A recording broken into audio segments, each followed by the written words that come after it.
अयोध्येत राम मंदिराचं उद्घाटन जानेवारी महिन्यात होणार असून यानिमित्त ठाणे जिल्ह्यातल्या डोंबिवली इथे 1 महिन्यासाठी उत्सव साजरा करण्यात येणार आहे। यासाठी डोंबिवली जिमखान्याच्या मैदानात भव्य श्रीराम मंदिर उभारण्यात आलं असून मंदिरात सार्वजनिक बांधकाम मंत्री रवींद्र चव्हाण यांच्या हस्ते श्रीरामाच्या प्रतिमेचं पूजन करून या उत्सवाचं आज उद्घाटन करण्यात आलं। यावेळी डोंबिवलीतल्या सर्व सांस्कृतिक संस्थांनी एकत्रितपणे तयार केलेल्या श्रीराम यांच्यावर आधारित गीत लॉन्च करण्यात आलं। 28 जानेवारीपर्यंत हे मंदिर नागरिकांना पाहता येणार आहे। या उत्सवात 1 महिन्यात विविध कार्यक्रमांचं आयोजन केलं जाणार आहे।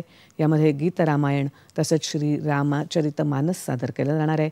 तसंच श्रीरामाची यशोगाथा पुढच्या पिढीपर्यंत पोहोचवण्यासाठी विशेष कार्यक्रमाचं आयोजनही करण्यात आलं आहे।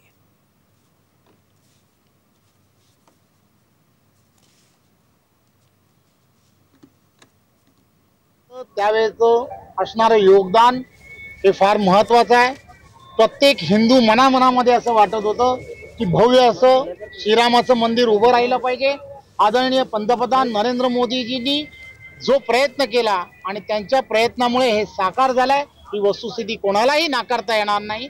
आणि म्हणून आज हा संपूर्ण देशामध्येच नाही विदेशामध्ये सर्व ठिकाणी वेगवेगळ्या भागांमधून वेगवेगळ्या समाजांमधून आदरणीय पंतप्रधान नरेंद्र मोदीजींनी जे 500 वर्षात घडलं नाही ते करून दाखवलं, म्हणून सर्व ठिकाणी त्यांचं अभिनंदन होत आहे।